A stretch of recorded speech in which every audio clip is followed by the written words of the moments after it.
have a bit of time together, and when I thought about what I wanted to do, what I wanted to speak about,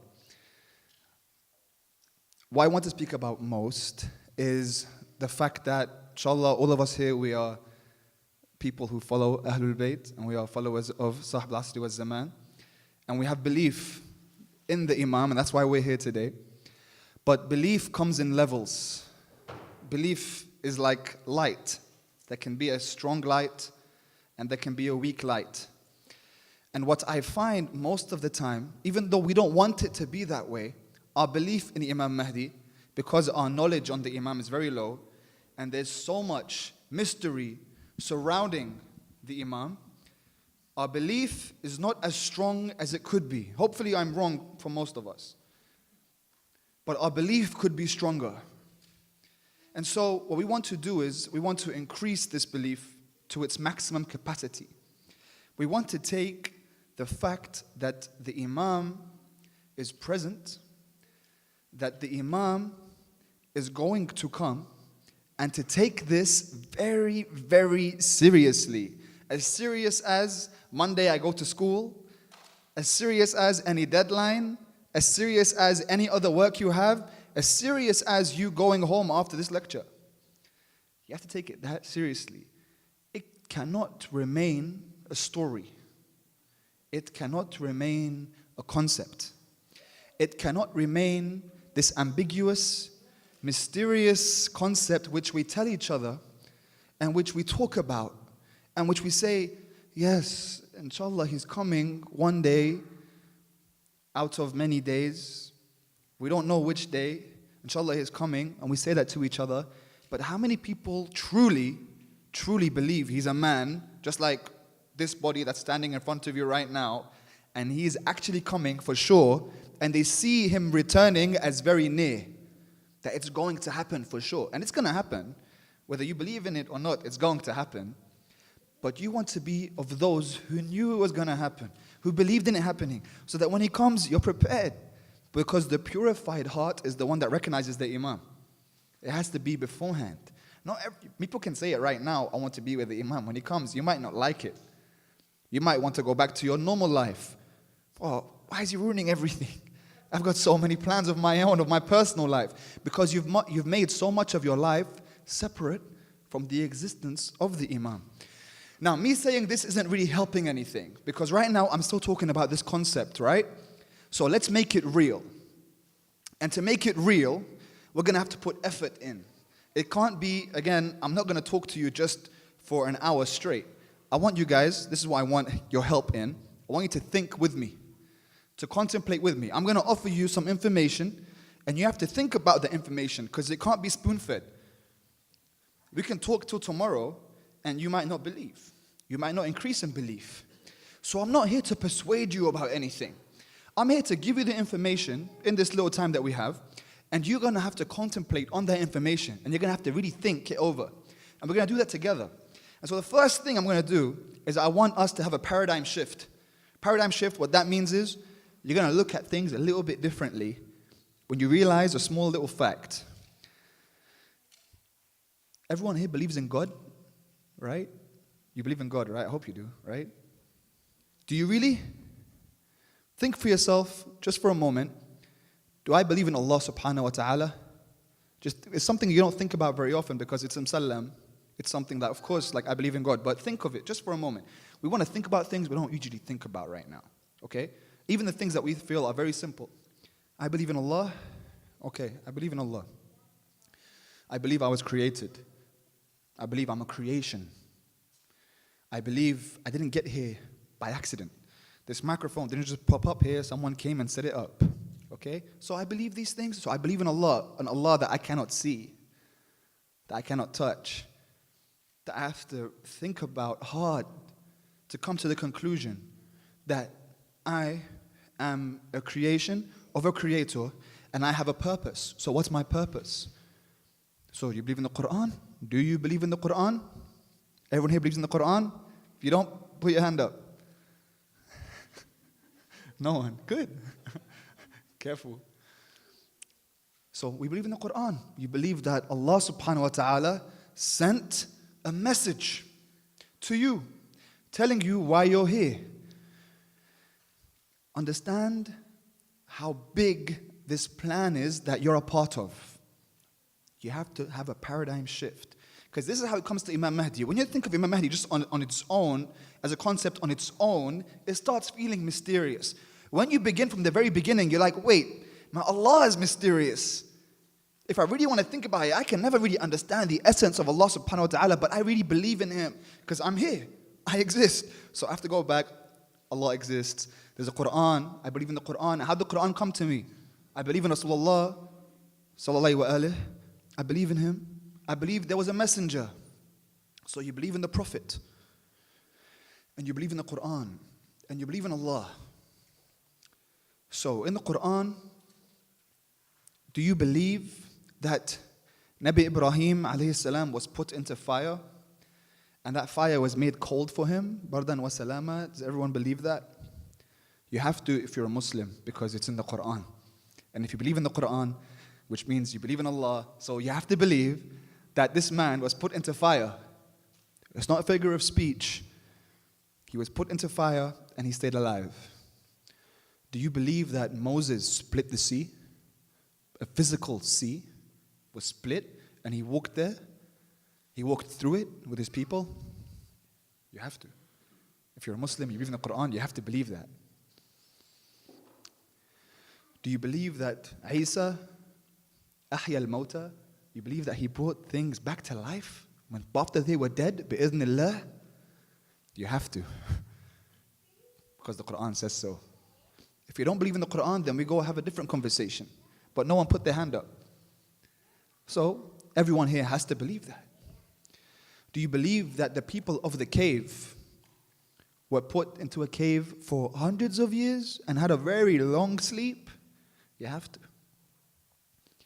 Do you believe that Noah, Nabi Nuh, lived for at least 950 years? At least. The Quran said he spoke to his people for 950 years. We don't know how long he lived. But he spoke to his people, according to Quran, 950 years. He lived that long. That's how long that community of people used to live. You have to believe that if you believe in the Quran. So all of these are miracles that you have to believe in. And you have to believe that Rasulullah went on a journey called the Isra Mi'raj into the heavens, and he met with previous prophets, and he saw the throne of Allah. Very mysterious concepts that actually happened that the Quran speaks about. And you have to believe all of them if you believe in the Quran. So before we speak about anything, let's get the understanding of where this fits in. We come and we live in a world that is full of miracles from the very beginning. Okay, you want to know the greatest miracle, the most strangest thing in the world, and the greatest miracle that each one of us is living right now. And if you're able to catch on to what I'm saying, maybe you don't catch it in the lecture, maybe you catch it later on, maybe in a few years, but when you do, and hopefully you can catch it in this lecture, your life changes. This small little fact, if it clicks with you, and you realize this greatest miracle which you live every single day, everything changes. And the way that you will believe in the Imam, and the way that you will want to connect to the Imam changes. And it is simply the fact that you exist.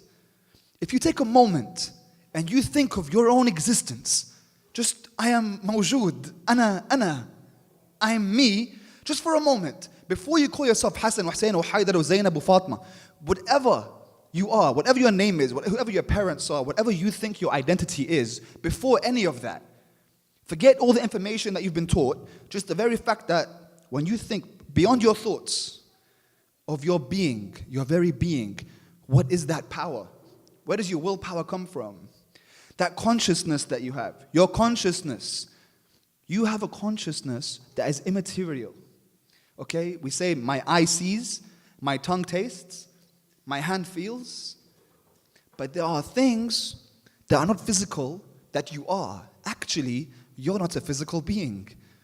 You are spiritual beings. You're right now having a physical experience.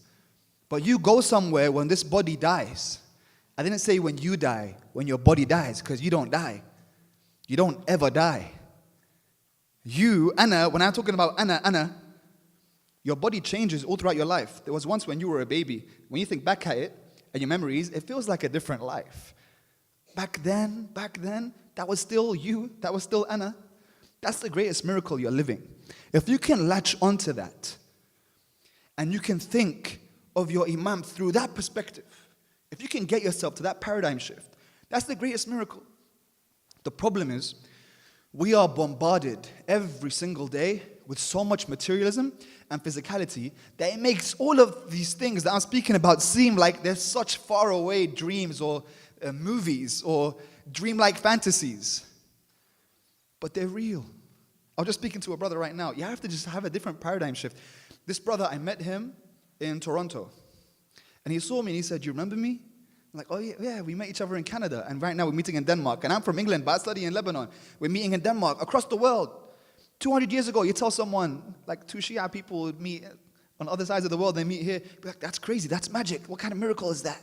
But we think it's very normal because we know about airplanes, right?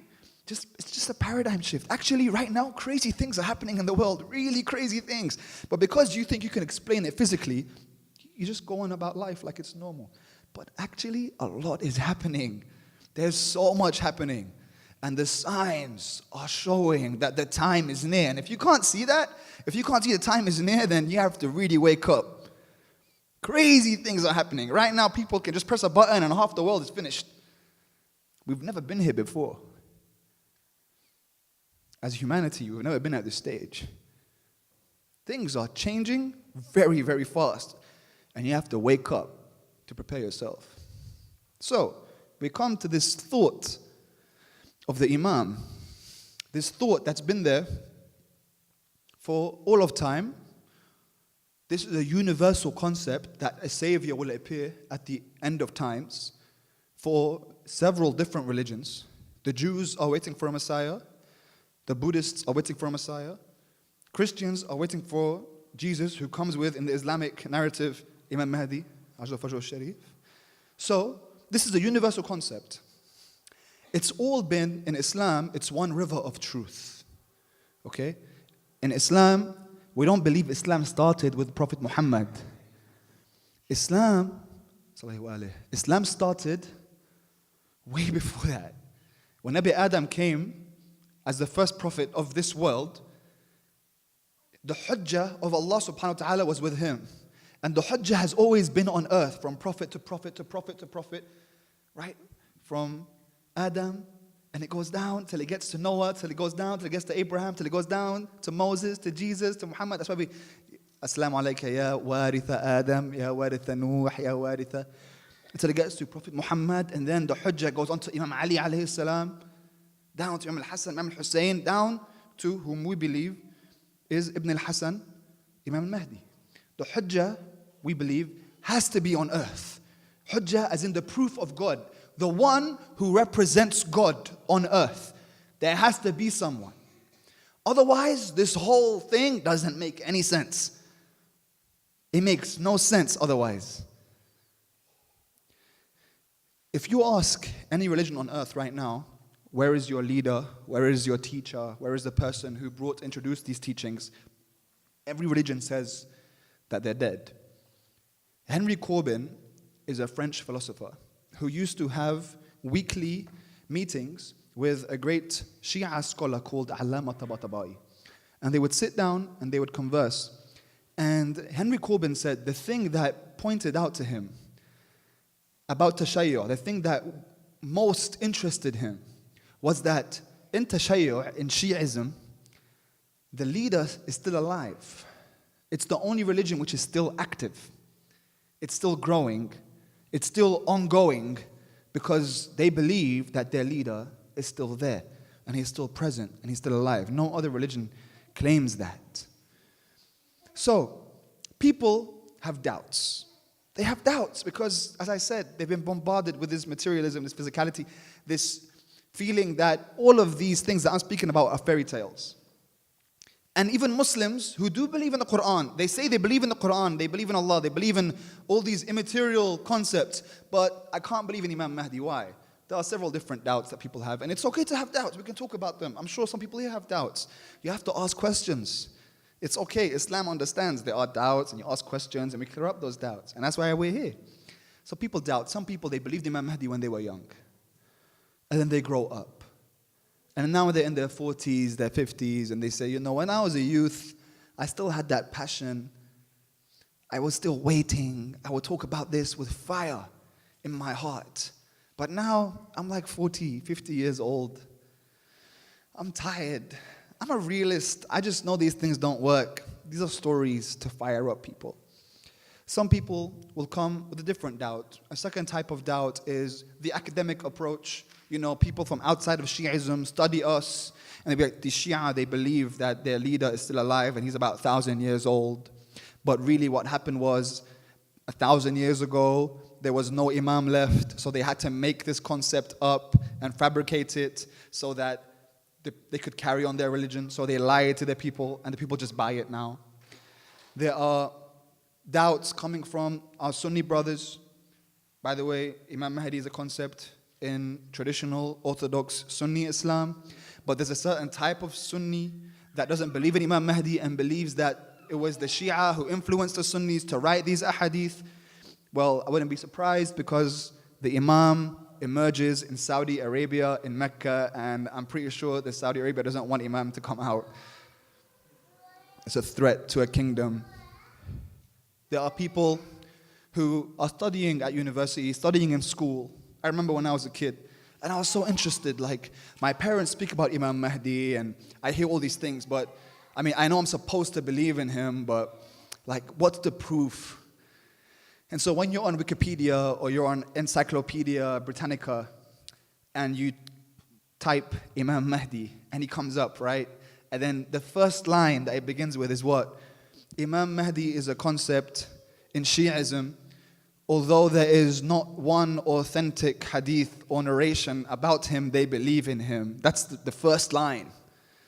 Although there is not one authentic narration, although he's not mentioned in the Quran, the Shia still believe in him.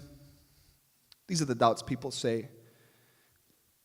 So we want to answer some of these doubts. Because our religion is one of questioning. Our religion is never the type to say, just believe and shut up. We don't have that. We say, ask, ask, ask, until you have no more questions. There's nothing to fear. Because all the answers are available. All the answers are available. Believe you me, it just takes some time to find it in the right way, but if you have patience, the answers are available. Imam Sadiq alayhi salam says, Miftahul ilm as-su'al. Right? The key to knowledge is questioning. So we question. It's okay to question these things. It's fine. So we question. So you come up with the first thing. As soon as you speak about it, wait, but is Imam Mahdi in the Quran? Is he in the Quran? Well, sure. His name or the term Mahdi is not in the Quran. Well, neither is Imam Ali alayhi salam. And we know Imam Ali existed. And we know he was a big part of Islamic history in the beginning of Islam. And his name is not in the Quran. For a very, very good reason. Because if it was, they would have probably changed the Quran a long time ago. Allah subhanahu wa ta'ala reveals the Quran in very subtle ways. Reveals the ayat and the verses in the Quran in subtle ways. So that no one can mess around with the ayat in the Quran. And even if the term Mahdi was in the Quran, people still wouldn't buy it. Because there's a term, Sallallahu ala Muhammad wa ali Muhammad.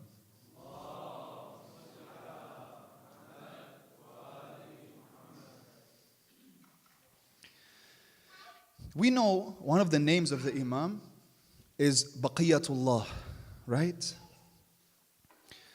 He is the proof of Allah on earth, the remaining one. And in the Quran, we have an ayah that says, Baqiyatullah hi khayrun lakum. Right? Baqiyatullah is better for you. But quite obviously, the mainstream understanding of this ayah isn't the Shia understanding, or that it refers to Imam Mahdi, even though it's a title of his names. So even if there was the name Mahdi, They would just say it meant something else. The same way that when we say, Man kuntu mawla fa aliyun mawla, and they'd be like, well, mawla means friend, right? It doesn't mean master and everything. So, here in the Quran, what you have to do is, when you come to the ayat of the Quran, you have to think.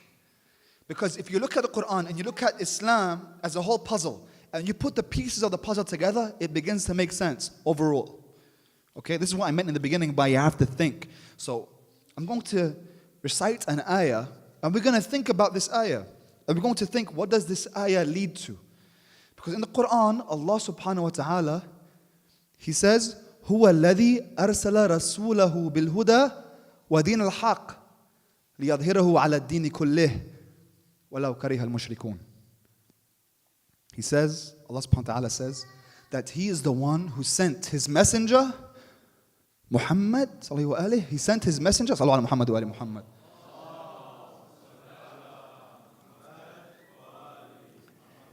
He is the one who sent His messenger bil-huda, with guidance, wa din al-haq, and the true religion.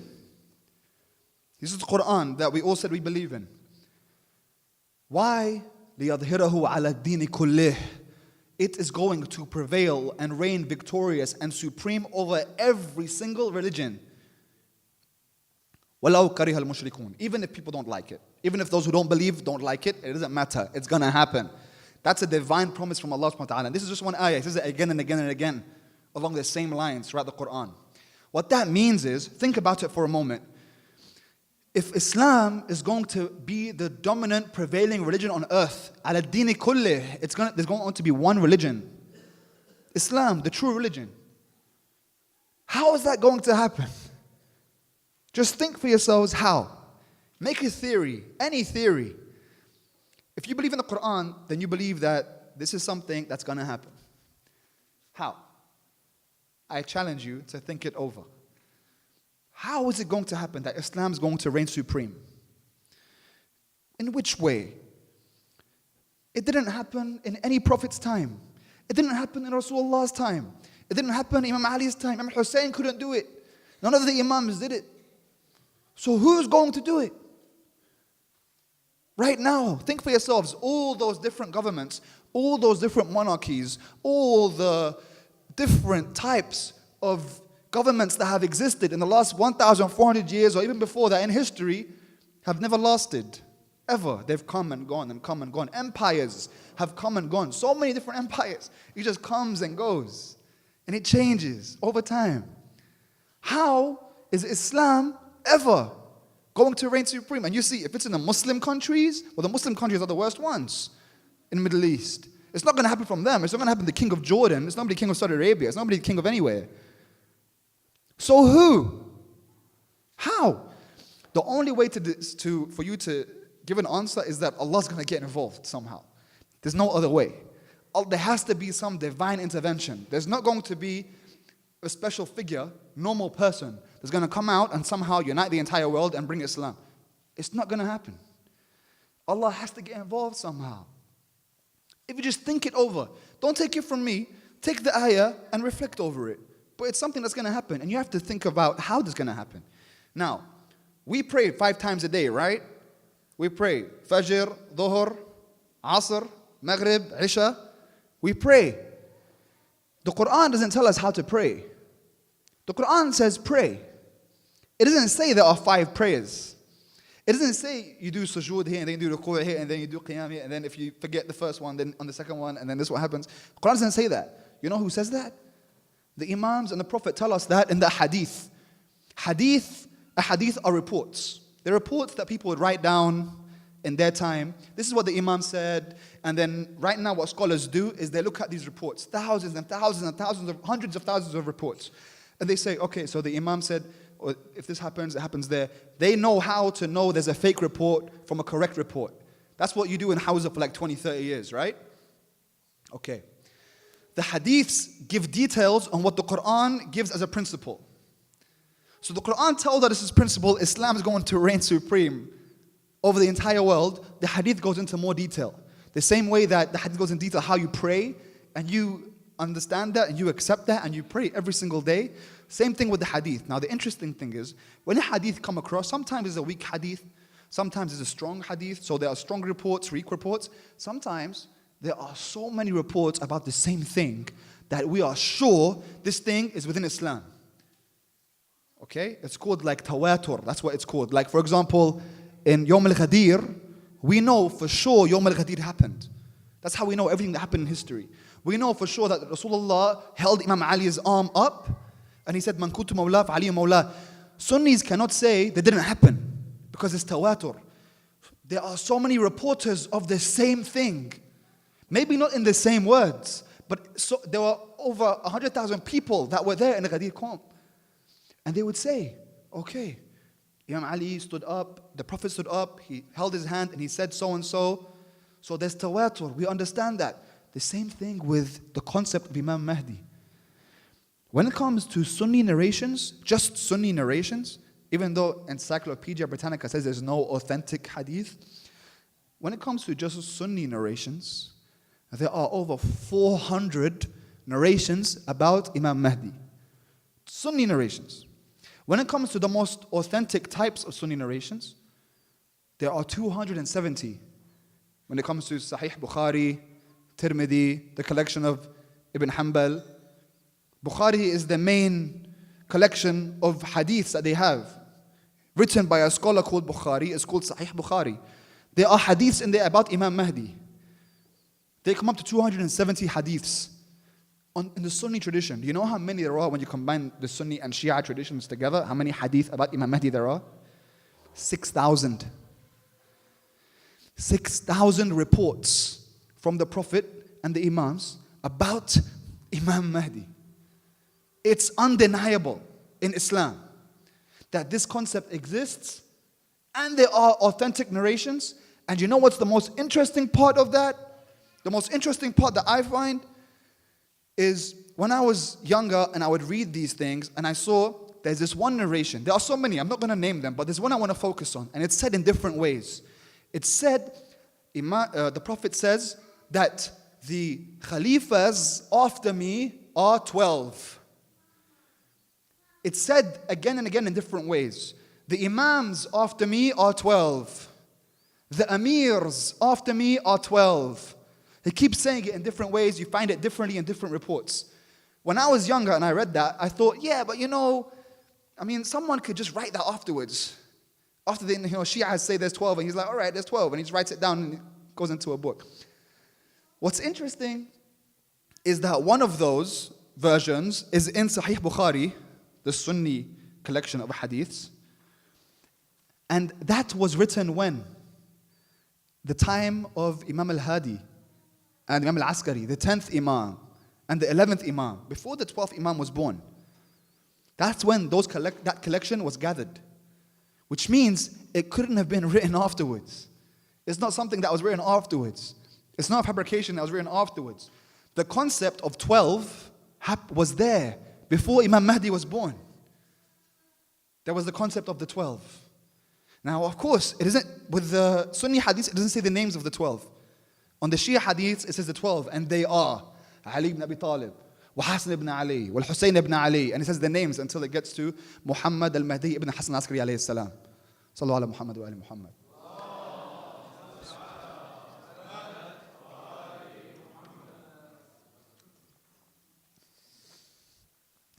So, the concept of the Imam is something that you have to piece together to make your belief in him grow stronger in terms of just academic sources.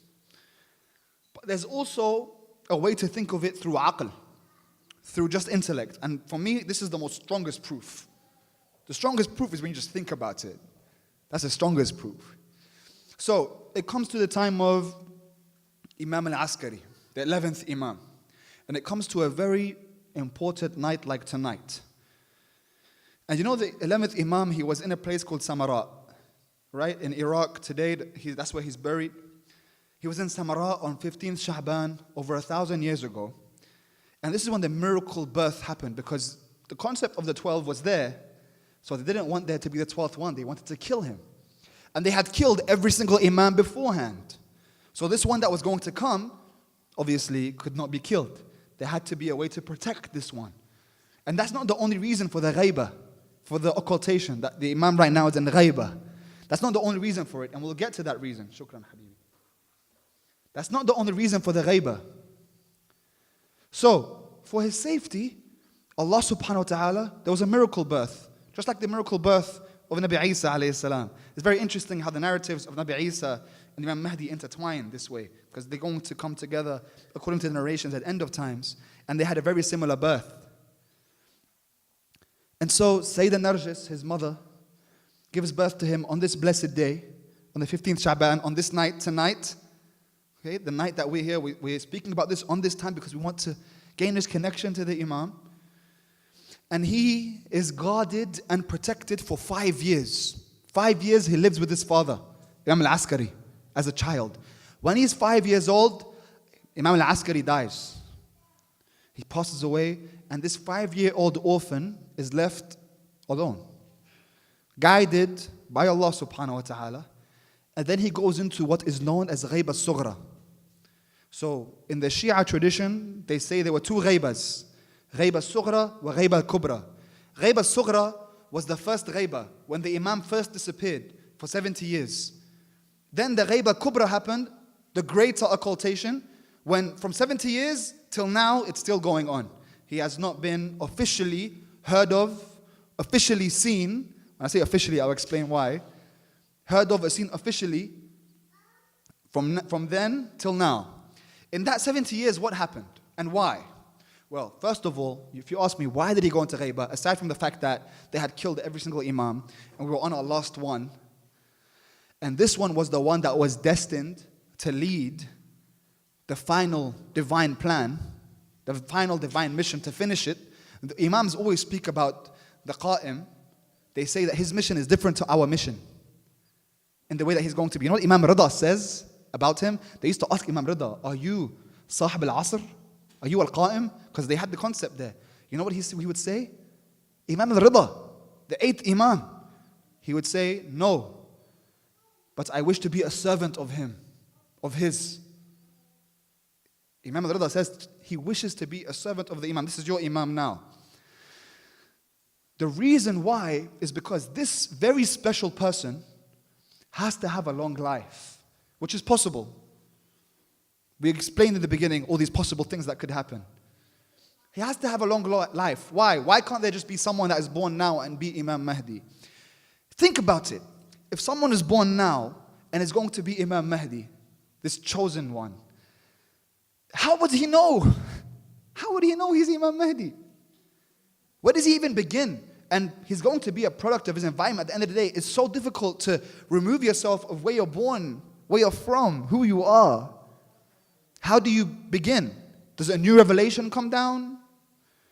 Whereas this very special individual who's going to change the world and lead this final mission and divine plan, he has to be someone who has a different psychology to a normal person.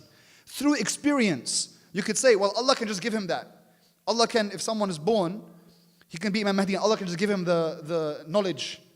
Well, sure. The same way Allah can give the knowledge to Rasulullah, and he did that. But he also took Rasulullah on Mi'raj. Why? You want to tell me that the Prophet didn't believe before Mi'raj? Of course he did. He's the Prophet. He was getting his wahi. He believed, the maximum level of belief. But believing is different to experiencing it yourself. He believed in everything. And he experienced the Quran descending on his heart. But when he was raised into the heavens, he knew that there were heavens. He knew there were angels. He knew there were prophets. He knew everything. He knew there was a river of Kawthar. But he hadn't seen it yet. And Allah showed him all of these things. And it becomes Ainul Yaqeen. He sees it. He experiences it. And he goes back different to how he was before he experienced it. The same with Imam Mahdi. Imam Mahdi experiences this long life and experiences this knowledge. Instead of it just being given to him just like that.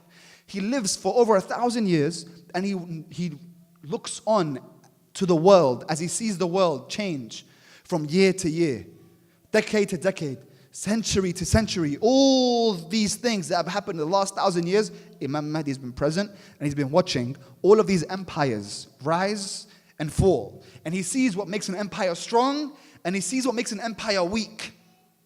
and he analyzes and he observes. He collects all this knowledge through experience, not just ilham. He has a different psychology. His psychology has to be on the level of his mission, which is a really great mission. So, to preserve his life and to give him this newfound experience and knowledge, and this is a very painful burden to place on his shoulders because he's a human being. He's a human being who also lives like us and gets sick like us and has a body like us and sleeps like us and eats like us. And he lives this long and he can't tell anyone who he is unless that person is a very special person. So, this ghaiba sugra happens over 70 years. How does it happen? Well, there were companions of his father's. There are 4 ambassadors. 2 of them are companions. These 4 ambassadors, you could think of them today. I want you to use your imagination as much as you can. Okay, that's why I'm using this imagery. Think of Sayyid Sistani. Think of Sayyid Khamenei. Think of people that you trust, right? Being the ambassadors. That's how these people are. So, he had 4 ambassadors for 70 years. How did he communicate with them? Because no one could see the Imam at that time. He was 5 years old, remember? He lives until he's 75, and these 4 ambassadors are his representatives. They tell the people what he wants. He writes them letters. Those letters are present. It's all in the same handwriting over a 70-year period. Not using that just as a proof, but it's something to think about. If you want to say, well, what if they were just lying? Aside from the fact that they had been tried and tested companions of the Imams beforehand, I want you to, between you and Allah subhanahu wa ta'ala, do you really believe a lie can last for 70 years? A lie of such great importance, of that much? Could the people be that stupid? If a husband can't keep a lie from his wife for more than like 2 days, right? A child can't keep a lie from his mom or dad, he's trying to hide, I don't smoke. He tries to go smoke outside, smoke down the road. They know he's smoking. He can't keep a lie. You think a lie, and look at that lie, it's such a small thing. You think a lie this big? Religion. All these people, imagine us, right? And someone comes and says, listen, a sheikh tries to give us some sort of story, and we're like, oh, okay. And we just believe it, and we just get on with it. And look how much I'm telling you, question, because we're a tradition of questioning. You think the people didn't question? These were 4 ambassadors of the highest piety. Aside from Chinese whispers, rumors, how things change over time, 70 years about a missing boy, and he gives me letters, and you think you can lie about that for 70 years? Over 4 different people, okay? So if you say one of them is a liar, or 2 of them, the other 2 can lie in the same exact way, and there's not one thing that goes against what the other said. If you just talk to your friend right now, let him tell you a story, and then you go and tell the same story, it's going to be different. A different story. Tell it to 3 people, khalas, it's like completely nothing you even said. Imagine 4 people, over 70 years, 4 people are consistent. Highly unlikely. You combine that with everything we mentioned in the Quran, you combine that with the hadith, you combine that. And you know what the most easiest way to think about it is? Look, I believe in Allah, I believe in the Prophet, I believe in the Quran, okay. So that means I believe in truth. I believe there is something called truth. When the Prophet dies, where does truth go? Where does it go? Who has it? Does it disappear? Does it go into non-existence? It has to be somewhere. I have to try to find the truth. I have to seek the truth. The truth is there. I believe in the truth because I believe that it was on earth at once upon a time. It can't just leave earth. It's there. So who has it? You want to call it Imam Mahdi, you want to call it the truth, call it what you want, but something is there. A hujjah of Allah is there. It's there. And it's calling you. And you want to go towards it.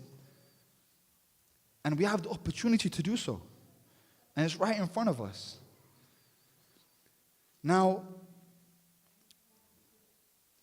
the way that we speak about the Imam has to be in that way in which we see him and feel him as him being present with us, as a physical person. He is on earth. And you might have seen him. And you didn't know it was him. I know you always hear about that, but it's true. You may have seen him, and you didn't know it was him. He might be famous, and he might not. Every year, we know that he's in Hajj, in Arafah. Every year. That he's here. And we need to commit more of our lives and more of our energy towards his presence and working towards him. Because he's in danger. He is often in danger. That's why you recite that dua, Allahumma kun li waliyik al-Hujjat ibn al-Hasan. That's what the dua is. By the way, Sayyid al-Khu'i used to recite that dua in every prayer. Right? Sayyid Ali al-Qadi, one of the greatest urafa, says at least once a day in your prayer you should recite that. Because you have to pray for his safety. That's the biggest proof, by the way. Safety, that means he's here. You recite it every day for his safety. Because I've heard it more than once. I'm not saying that this is what happened, but I've heard it more than once. He's researched, by the way. There are books being written about him. He's researched. And if you guys know about the bombings that happened in Samara like 15 years ago, you guys know about that? So in Samara is where the Imam's father is buried. Okay? The Imam's father is buried in Samara, and Samara was bombed. And the pictures are online. I think you guys were really young at that time, so you might not remember it. But check it out, bombing in Samara. That's where they say the Imam was last seen. And that's where it happened. And there have been reports that it was to find the DNA of the Imam so they can figure out who it is on earth right now. So we can identify who this person is. Now, take that as you will. There's no evidence of that, but I'm saying these things are happening. The final proof of the existence of the Imam is something that is called Qa'idatul Lutf. Qa'idatul Lutf is the rule of, if you want, the rule of kindness. The law of kindness of Allah subhanahu wa ta'ala. Because we know Allah is Latif. Right? We know Allah is Al-Latif. We know Allah is kind to us. And Allah gives us. So, Allah created us, and He knows that we need order in our lives. He knows that we need order. We're beings that need to be guided, so He sends a prophet to us. He sends imams to us. He sends leaders to us. Right now, we say, Ya Allah, okay, well, where is our leader? There's a difference between lutuf muqawwim and lutuf muqarrib. Okay? There are two different types of lutuf that Allah subhanahu wa ta'ala gives to us. Thank you very much. Sallu ala Muhammad wa ali Muhammad.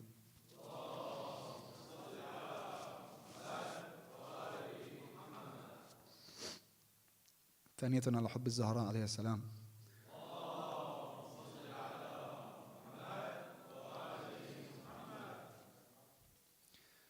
So the lutf of Allah is in two types, muqawwim and muqarrib. Okay? Muqawwim is the one that's wajib, that's necessary.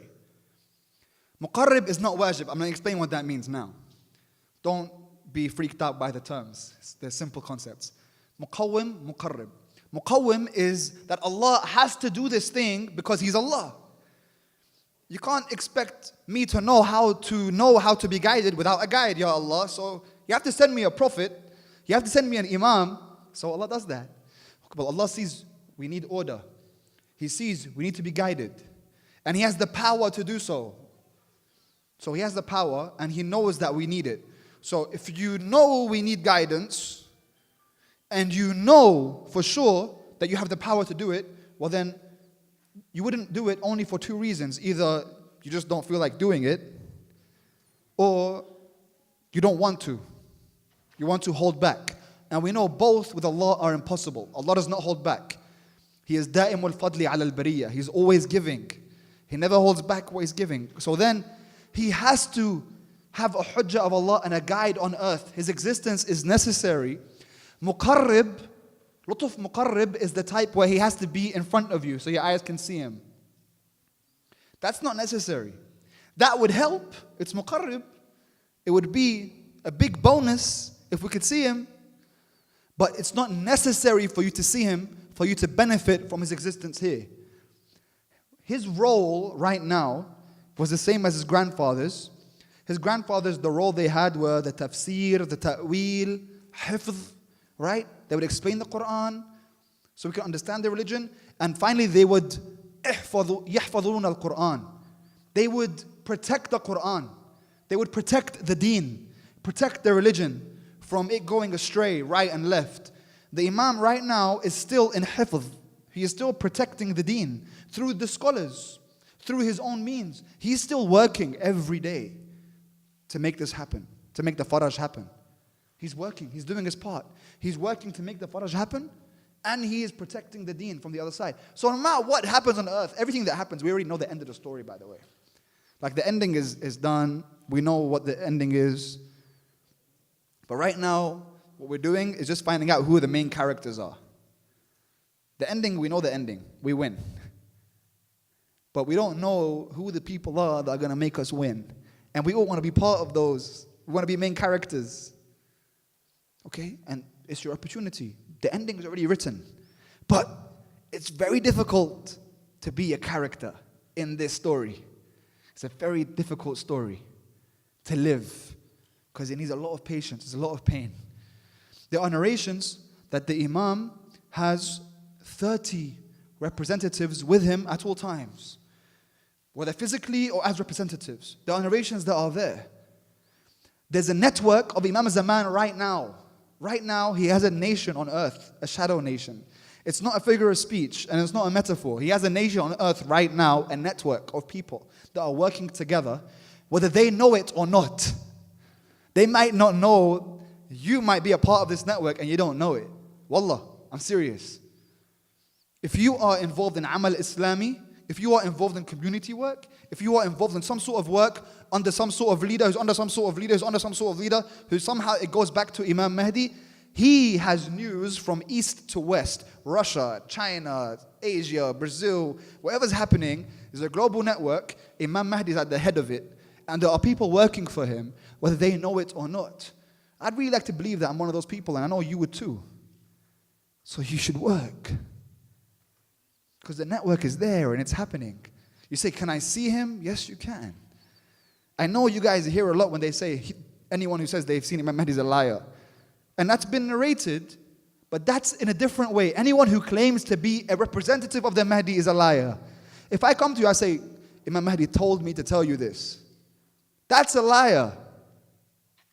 But it doesn't mean that no one can see him. Bil'aks. Many people have seen him. And we know Shaykh al-Mufid, a great Shia scholar, received letters from him. And there are very difficult ways to explain the things that we've seen in the last 100 years without thinking of certain individuals who have seen him, who have been in touch with him, who have been guided by him. You know what Shaykh Bahjat says? He says, instead of always just waiting for the faraj to happen with all the people, you have to make a personal faraj happen with you and the Imam first. A personal faraj between you and the Imam. It's there. And the opportunity is there. And how will you feel if we go into the next life and you find out who the Imam was and you had an opportunity to meet with him and you didn't? And he says, I came to you, but you didn't accept to see me. That you rejected the opportunity to be in the presence of the Imam. And that might have already happened in your life. How will you feel? And you will burn. When they say burn, you will burn for the fire of regret, because you had the opportunity to be one of his main supporters, because like I said, he's a human being, which means he's had friends this whole time. And because they live normal lifetimes, every 70, 80 years or so, if the person even lived that long, if they weren't martyrs, they died. So you could only imagine how many companions he's had over the last 1,000 years, people that were close to him that he's lost. If you think of right now, maybe if you know any martyrs, or you know someone who has friends who are martyrs, and how they feel after their friend passes away, how it hurts them.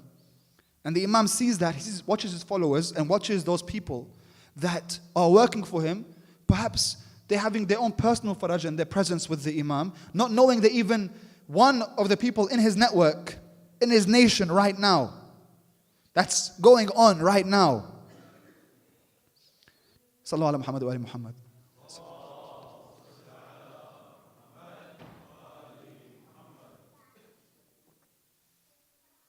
We have a narration from the Imam himself. Imam Mahdi, we don't have many narrations from him. But there's a small one.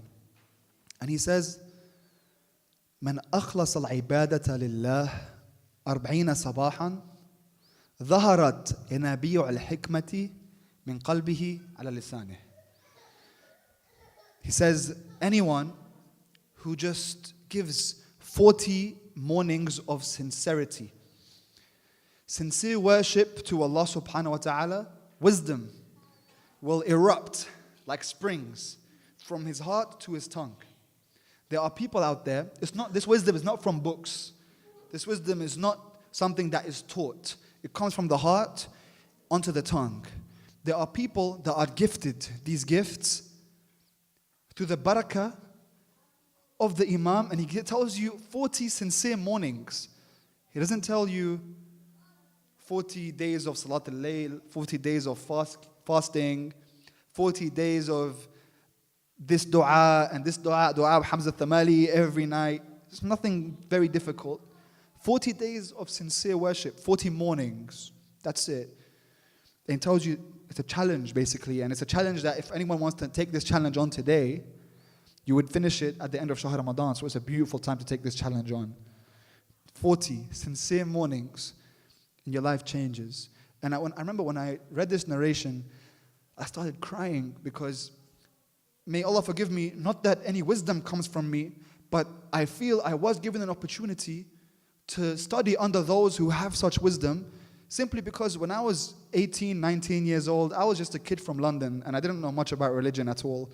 I just liked Ashura, and I liked Imam Hussain, and I was not a very religious person. But I tried. I could barely speak Arabic. And I would come to the masjid, and I'm trying to become religious, and I want to learn. And I remember a brother told me, and this was one of like anything they tell me, I'd be like, okay, I can do this. Right? Because you're passionate and you don't know much. And they told me about a dua called dua al-Ahd. And I always say that dua changed my life. It was the first actual thing in Islam that I learned about. Dua al-Ahd. That dua is a covenant between you and the Imam. It will take you 5 minutes to recite it. And the narration of the dua, before you recite it, it says, if you do this 40 days in a row, 40 mornings after Salat al-Fajr in a row, then even if you die, before the Imam comes back, you're going to be raised from your grave and you're going to be with the Imam. That's what the narration says of this dua. So I was like, okay. And the Imam, the dua is crazy. It talks about if I die beforehand, Allah raise me from my grave and make me ready, even if the kafan is on me and I have the sword in my hand. And it's a really warrior type of dua. And I would read it and I'd feel like, yes, I want to be there. And I just did it as in, I don't know the significance. I just did 40 mornings. And it was the first thing that I did when I was trying to become religious. And I tell you, my life flipped upside down, changed. That year, I went to Ziyarah for the first time. A year later, I started Hawza. People ask me, how'd you start Hawza? I say, I don't know. I didn't even know what Hawza was. I met someone that told me, okay, so I thought, okay, let me go learn Arabic here for a year. I learned Arabic, and then I just continued in the Hawza. And then 8 years on, I'm here talking to you, right? So it took a lot of time, but if now, 7, 8 years later, when I think back at the innocence of when I tried to start my program of trying to be close to Imam Zaman, I think this is so true. It just took a lot of time, but it's so true. You just have to be patient and stick to it. It's true. You have to see it. And tonight is the greatest opportunity for you to begin this connection with your Imam. It's 15th Sha'ban night. There are a lot of mustahabbat to do. I would recommend, if you're going to do one thing, read Dua Nutbah. Do you know the Dua Nutbah? Read it. It talks about separation from the Imam. If you don't understand Arabic, go on YouTube, type it, and look at the subtitles, the translation, okay? Try to make this connection happen. You have to create this love. It's the only way that you're going to become closer. And the way to do that is if you can give only 5 minutes of your day every day from now, for the rest of your life, to just thinking of him. That he's there. He's there like your dad is there, like your mom is there. Is my dad okay today? Did he have a good day at work? Is my mom okay today? My son, my daughter, he's there. You just think, what's he doing? Where is he? And how's he feeling? And you think about it. And then you give sadaqah in his name. Or you say, I'm going to pray the nafilah prayer tonight in his name. And I'm going to gift it to him. And you start, I'm going to fast tomorrow in his name. You do small things like that. Like for a person that you love, because he's your master, and you want to make this relationship of love between you and your master. That's how you have to do it. It begins tonight. So don't waste your opportunity on this night, very holy night, and prepare for Laylatul Qadr, because if you do, believe me, your life changes. Your life changes, and it's there for the taking. And you've only got a few more years of this life, yeah?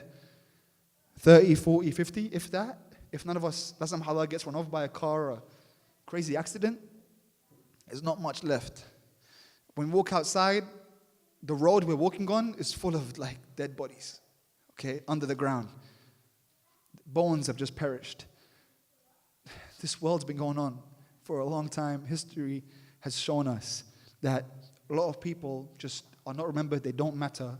A lot of us are going to be those people that are not remembered, but we might matter. We might matter if we were part of this mission. It's for that. And if you are, then you're going to be raised with your imam in the final day. Everyone is raised with their leader. That's what the narrations say. Everyone is raised with their master. And you want to be raised with your master. You don't want to be raised with the master of dunya. You don't want the dunya to take you away. Give some of your life to the imam. I've spoken for a long time, and we have to have some time for questions and answers, but because we only have a bit of time, so forgive me if I took a lot of your energy. But inshallah, we'll take some questions from the crowd. If anyone has some questions, I'm happy to answer after Salat ala Muhammad wa ali Muhammad.